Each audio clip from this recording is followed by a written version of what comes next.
আসসালামু আলাইকুম বন্ধুরা।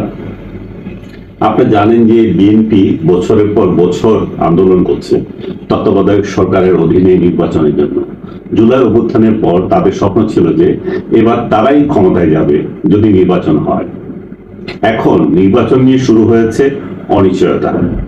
এক সময় তারা বলেছিল যে এক দফার আন্দোলন, এখন বলছে ডিসেম্বরের মধ্যে নির্বাচনের রোডম্যাপ এর জন্য তারা আন্দোলনে যাবে। সম্ভবত এই ঈদ বা ঈদের ছুটি কাটানোর পর ধরা যায় যে জুলাই থেকে তারা তাদের তীব্র আন্দোলন শুরু করবে নির্বাচনের একটা রোডম্যাপের দাবিতে, এবং তারা মাঠে নামবে।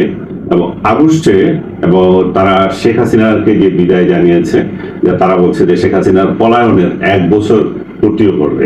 আপনারা জানেন যে শেখ হাসিনা গত বছরের 5 আগস্ট দেশ থেকে ভারতে চলে গেছেন নিরাপদে থাকার জন্যই, এবং আমরা এটা অস্বীকার করার উপায় নেই যে যে পরিস্থিতি সৃষ্টি হয়েছিল তার যাওয়া ছাড়া উপায়ও ছিল না।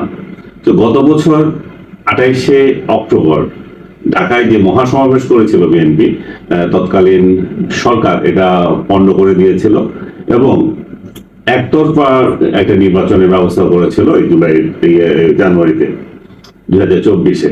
বিএনপির গত বুধবারে যে রাজধানীতে যে শোডাউন করলো, যে এত লোকের সমাবেশ করলো, যেটা তারা নাম দিয়েছে এটা তারুণ্যের সমাবেশ, সেটা একটা সফল সমাবেশ হয়েছে তারা মনে করে।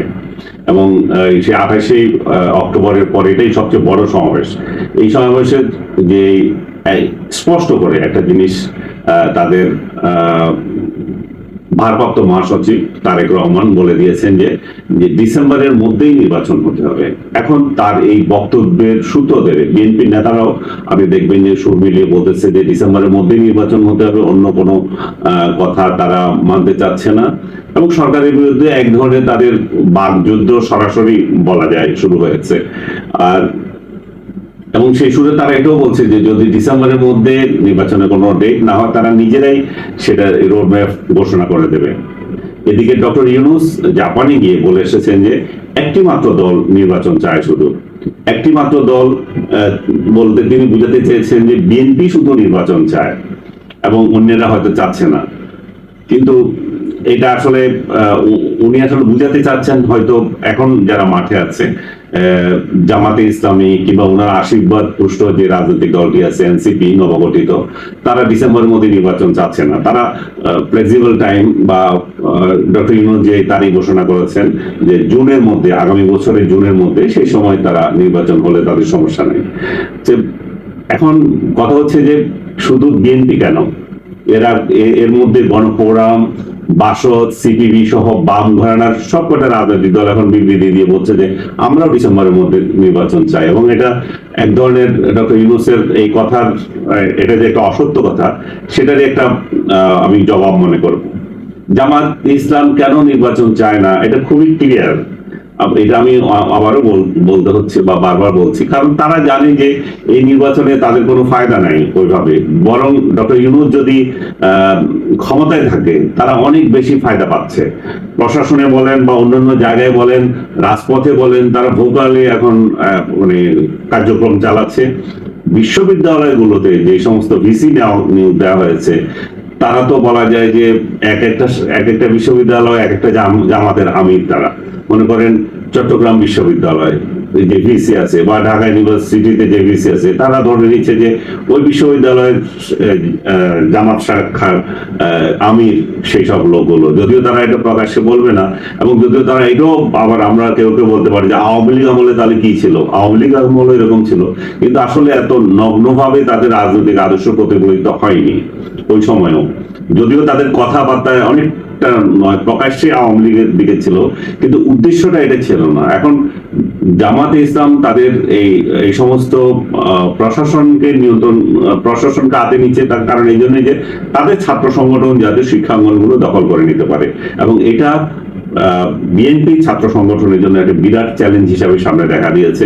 আর এদিকে এনসিপি ভোট কেন চাইবে? তারা তো ভোটে জিততে পারবে সেরকম কোনো সম্ভাবনা নাই। তারা বরং এই সরকার যতদিন থাকে তারা আরো ভালোভাবে তাদের সাংগঠনিক ভিত্তি মজবুত করতে পারবে, এবং এটা স্বাভাবিক।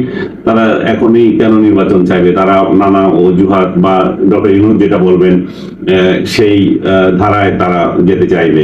জামাত ইসলাম যদি এখন ভোট হয় হয়তো 10 আসন পাবে, কিন্তু এনসিপির পক্ষে সেটাও যে আশা করা যায় তা না। কারণ এটা অনেকে হয়তো রাগ করবেন আপনারা শুনে, কিন্তু মাঠের বাস্তবতা তো ভিন্ন, তাই না? আমরা হয়তো সোশ্যাল মিডিয়ায় দেখে একেবারে অস্থির হয়ে যাচ্ছি যে জামাত বোধহয় সামনে ক্ষমতায় চলে যাবে, এনসিপি বোধহয় বড় কিছু করে ফেলবে, কিন্তু মাঠের বাস্তবতা হচ্ছে বাংলাদেশে আওয়ামী লীগ এবং বিএনপির বাইরে কোনো রাজনৈতিক দল ওই অর্থে কোনো প্রুফপ্রিন্ট রাখতে পারে না। কারণ যেহেতু আওয়ামী লীগ নাই, কিংবা আগামী ইলেকশনে আসবে কিনা সেই সম্ভাবনাও নাই, তো সেক্ষেত্রে বিএনপিরই সম্ভাবনা যে আগামী নির্বাচনে ভালো রেজাল্ট করার এবং যাওয়ার। এবং তাদের সাথে অন্য দলগুলোর পার্থক্য হচ্ছে যে 100-র মধ্যে 80-20 এই জাতীয় বা 70, তো সেই জায়গাতেও আর ইয়ে করা যায় না। যদি সামনে যদি হয় সংখ্যানুপাতে ভোটের যদি কোনো ব্যবস্থা থাকে, তাহলে হয়তো এই রাজনৈতিক দলগুলোর আসন সংখ্যা হয়তো বাড়তে পারে, সেই ক্ষেত্রে একটা পরিবর্তন আসা যায়। কিন্তু বর্তমান যে পদ্ধতি তাতে বিএনপির সংখ্যাগরিষ্ঠ আসন পাওয়ার কোনো নিঃসন্দেহে তারাই পাবে। তবে একটা কথা ঠিক যে দুইটি দলকে বিএনপি যদি তাদের বাদ দিয়ে দেয় তাতেও তাদের কিছু আসে যায় না, এবং তাদের সঙ্গে সমঝোতা করার কোনো প্রশ্ন আসছে না। আমি সমঝোতার কথা এই জন্য বলছি, যদি এই দুইটা দলের সঙ্গে তাদের আসন নিয়ে সমঝোতা হয় তাহলে কিন্তু তারাও রাজি হয়ে যাবে, তারাও বলবে যে ডিসেম্বরের মধ্যে ভোট হলে আমাদের কোনো সমস্যা নেই। আওয়ামী লীগ সরকার আমলের মতো জাতীয় পার্টি এবং 14 দলকে নিয়ে যেভাবে সরকার হয়েছিল, যেভাবে মানে গৃহপালিত বিরোধী দল বলবো না, সমঝোতা বিরোধী দল, সেরকম একটা বিরোধী দল যদি তারা চালাতে পারে তাহলে আমি যেটা বলছিলাম যে ডিসেম্বরের মধ্যে হয়তো নির্বাচনের ব্যাপারে ওই রাজনৈতিক দলগুলো সুর মিলাবে। এখন প্রশ্ন হচ্ছে বিএনপি তাদেরকে সিট ছাড় দেবে কেন? তার থেকে বড় প্রশ্ন হচ্ছে ছাড় দেওয়ার প্রয়োজন বা কেন? ফলে ডিসেম্বর বা জুন এই নির্বাচনের এই সময়সীমা নিয়ে একদিকে বিএনপি, অন্যদিকে সরকার এবং জামাত এনসিপির যে টানাপোড়েন সেটা একটা ভিন্ন ভিন্ন এবং এটা রয়ে যাচ্ছে। সরকার কেন নির্বাচনকে পিছিয়ে দিতে চায় এটা একটা বড় প্রশ্ন। ডক্টর ইউনূসের সাম্প্রতিক মতামত ছিল যে নির্বাচন করার মতো আইন শৃঙ্খলা পরিস্থিতি এখনো নেই। এরপরে কথা হচ্ছে যে সংস্কার এবং বিচার, এই দুইটা বিষয় এখনো ইনকমপ্লিট রয়ে গেছে। জবাবে বিএনপি বলছে যে অনন্তকাল ধরে তো আর সংস্কার এবং বিচার চলতে পারে না, তাই না? এবং এটি যেহেতু চলমান প্রক্রিয়া তাহলে সেটা তারা দেখবে। এখন যে যে বিষয়ে সমঝোতা হয়েছে সে বিষয় নিয়ে তাহলে আমাদের ইলেকশন হতে পারে। যে গত বুধবারে যে সমাবেশ হয়েছিল বিএনপি নেতারা তীব্রভাবে প্রশ্ন তুলেছেন, যখন অতীতের তত্ত্বাবধায়ক সরকারগুলো মাত্র 3 মাসেই একটা গ্রহণযোগ্য নির্বাচন দিতে সক্ষম হয়েছিল, তখন বর্তমান অন্তর্বর্তীকালীন সরকার কেন 17 মাসেও সেই কাজটি সম্পন্ন করতে ব্যর্থ হচ্ছে? এটি কি শুধু অক্ষমতা নাকি উদ্দেশ্যমূলক এই বিলম্ব? স্বাভাবিকভাবে অনেকের প্রশ্ন, সে শুধু যে বিএনপির প্রশ্ন তা না, অনেকের মনে সেই প্রশ্ন। সরকার বলছে আওয়ামী লীগ এর উপর নিষেধাজ্ঞা আরোপের পর দেশে নাকি যুদ্ধাবস্থা বিরাজ করছে, অথচ এই কথার মধ্যে লুকিয়ে আছে সরকারের রাজনৈতিক একটা দেউলিয়াত্বের একটা স্বীকারোক্তি।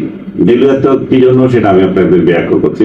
সরকার আওয়ামী লীগ এবং ভারতকে ডিসেম্বরে নির্বাচন দিয়ে সেনাবাহিনী প্রধান যখন বলল যে সেনাবাহিনীকে ব্যারাকে ফেরত নিতে চায়, তো সেই একই আলোকে সেনাবাহিনীকে বিএনপি, আওয়ামী লীগকে এবং ভারতকে আড়ালে আবডালে দায়ী করতেছে। কিন্তু সেটা দিয়ে কি পার পাওয়া যাবে? দেশের ভেতরে এবং বাইরে ষড়যন্ত্রকারীদের এই গল্প শুনিয়ে আসল ব্যর্থতার দায় আসলে এড়ানোতে যাচ্ছে না। বরং প্রশ্ন ওঠে, এই চক্রান্ত মোকাবেলায় সরকার কি আরো সক্রিয় কূটনৈতিক বা রাজনৈতিক বোঝাপড়ার দরকার ছিল না? নিষিদ্ধ করার আগে কি ভাবার দরকার ছিল না? যে বিএনপি সরাসরি এই প্রেক্ষিতে জানিয়ে দিয়েছে যে ডিসেম্বরের মধ্যে নির্বাচন না হলে অন্তর্বর্তীকালীন সরকারের উপর তাদের যে আস্থা আছে সেটা টিকবে না এবং তারা ভিন্ন পথে হাঁটবে। এই এক রূঢ় সতর্কবার্তা বা সরকারের রাজনৈতিক ভবিষ্যতের জন্য মোটেও সুখকর নয়। আমরা যারা একসঙ্গে একজোট হয়ে এই সরকারকে ক্ষমতায় বসিয়েছিলাম, আমরা নিশ্চয়ই এরকম দৃশ্য দেখার জন্য প্রস্তুত নই কেউ।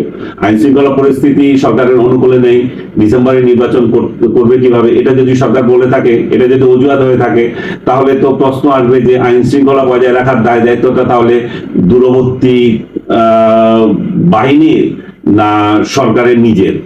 বিএনপি স্পষ্ট করে বলেছে যে বিএনপি যদি নির্বাচন যদি সরকারের অনিশ্চয়তার সৃষ্টি করছে, যেহেতু যার ফলে এই আইন শৃঙ্খলা পরিস্থিতির উন্নতি হচ্ছে না, এই অনিশ্চয়তাটা সরকার নিজেই সৃষ্টি করেছে, এবং এই আইন শৃঙ্খলা পরিস্থিতির উন্নতি হচ্ছে না, মব বাহিনী যে উঠছে, এগুলো তো সরকারের দায় নিতে হবে। সরকার যেহেতু নির্বাচনের একটা নির্দিষ্ট তারিখ দিচ্ছে না, তাহলে এটা বেড়েই চলছে দিন দিন, এবং এটা কিভাবে থামবে? কেউ বলছে ডক্টর ইউনূস যতদিন না যাবে এটা থামার কোনো সম্ভাবনাই দেখা যাচ্ছে না। তো দেখা যাক ডিসেম্বর না জুন এই বিতর্কের সুরাহা শান্তিপূর্ণভাবে হয়, নাকি আবার রাজপথে রক্ত ঝরে আমাদেরকে সেটা দেখার জন্য অপেক্ষা করতে হয়, সেই মানে অনাকাঙ্ক্ষিত দিনগুলো। সবাইকে ধন্যবাদ এতক্ষণ যারা দেখছিলেন, আর খুশি হব যদি ভালো লাগে লাইক দিতে, এবং আপনারা যদি শেয়ার করেন তাহলে অন্যরাও দেখতে